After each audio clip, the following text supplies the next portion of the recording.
James Kaufman, World News Report today, July 9th, 2025. God bless you and yours, no matter where you are in the world. Please subscribe, give us a thumbs up, ring that bell for critical future updates. Ladies and gentlemen, they destroyed my entire system last night. I guess they didn't like my videos yesterday. I've been working for 2 or 3 hours trying to restore it, but I have a doozy for you again.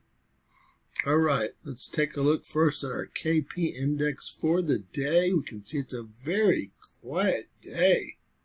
No solar winds or plasma hitting the Earth currently, or no substantial solar winds or plasma, according to all 4 of the KP indexes. Although the College Index does show 3 hours of a geomagnetic disturbance. Now, ladies and gentlemen, this is where it gets crazy. We had another M flare, not a very powerful M flare. I believe it was around a 1.3, 1.4 M-class solar flare.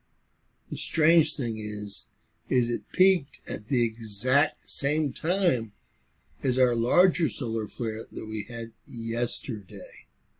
Now, since the flare we had yesterday was not assigned to a sunspot group, I couldn't get a time on it unless I used our Absorption Prediction Center, which pinpointed the time to be the exact same peak time around 4:13, 4:19 as the flare that we had today. Tell me something is not causing those to occur at the same exact moment. The reason I did notice is because I remembered the absorption prediction being over Japan, the Philippines, parts of China, etc., and it looked exactly the same when I looked at it earlier this morning. Now, I'm not going to be able to show you all that, but I will show you all yesterday's video and then show you all what time today's actual flare peaked. It's unbelievable, more than a coincidence. All right, so we've had very little activity on our sun today, but we did have an M flare, an M 4.13 that started around 4:10, the exact same time that the other flare started. And I would guess that the peak was around 4:20. I will show you all that flare from yesterday's video.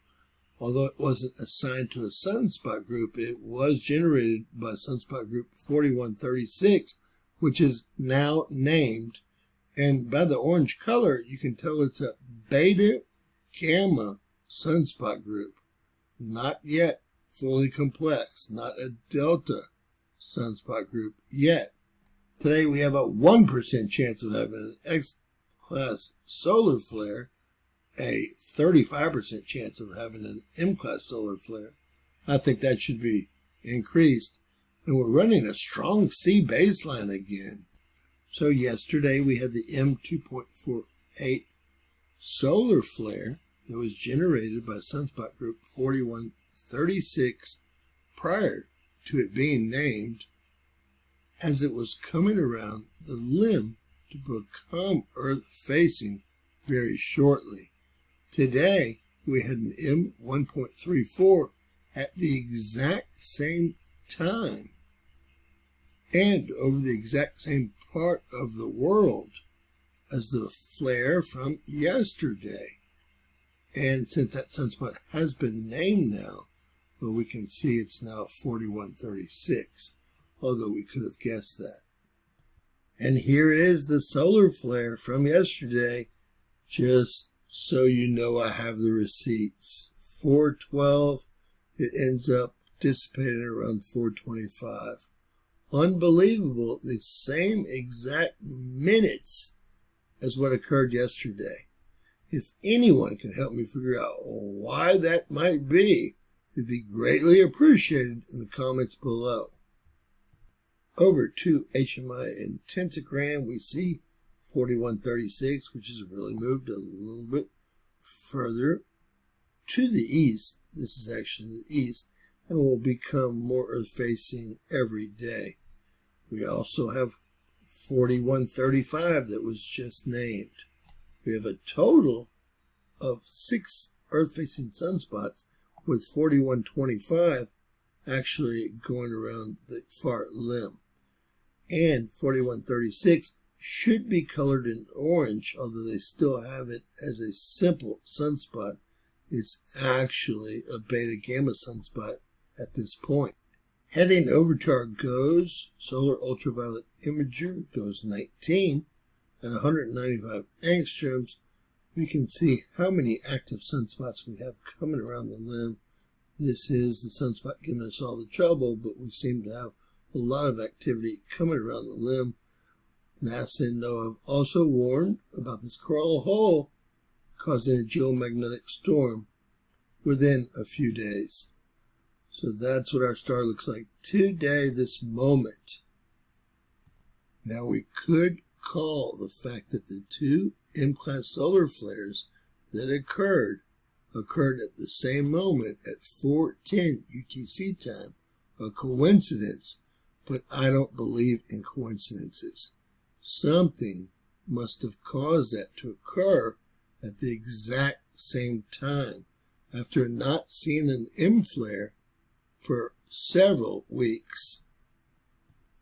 The main purpose of this video is to show y'all that we're headed into a very active solar period over the next 45 days and maybe longer. Now you can barely see the pink halo around Neptune. That means Earth has a geomagnetic connection, or is just picking up a geomagnetic connection to Neptune. Let's see what happens over the next few days. It's going to become very active, and based on RCA's work about planetary positions, this is going to be a 45-day period that we won't forget for some time. Just moving a few days, you can see Neptune lights up with a full geomagnetic connection to Earth. We'll keep going because it gets much worse. And we do have then Saturn lighting up. And that's really bad, because then we have Earth, the Moon, Saturn, and Neptune all lined up here. Not are they only lined up, we have geomagnetic connections to Saturn and Neptune, and this progressively will get worse. Let me show you what happens next. Just a few days later, 2 days later, we get another geomagnetic connection to Mercury, and we have the Moon, Venus, and Uranus lined up with these offsets, geomagnetic connections. These are going to be some days to remember. This is around July 20th. Now let's keep going. See if any of the big boys come into play.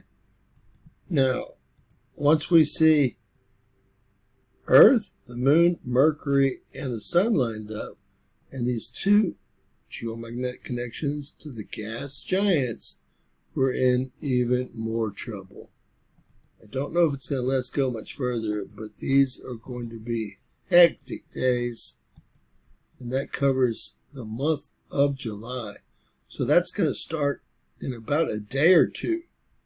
We're going to start seeing an uptick of solar activity and earthquake activity through this period. We're back on the busy side of the sun, if you will. And see that the Moon is swinging. Well, there's another lineup really right there, and that's going to be August 1st. You can see the Moon, Earth, Saturn, and Neptune lined up, and we have a geomagnetic connection to Mercury. We have, well, a lot of problems ahead. We'll go a little bit further and see how long it allows us. Well, it cuts us off there, and that's going to be one day before my daughter's birthday. We have 3 very strong geomagnetic connections. We'll soon perhaps have one to Venus. We definitely will have one to Jupiter and Uranus thereafter. So it might be longer than a 30 or 45 day period. we might be looking at 60 to 90 days of pure havoc on our star, and we should see an uptick in volcanic activity and, well, earthquake activity, of course. So be prepared. This all starts in about 24 to 48 hours.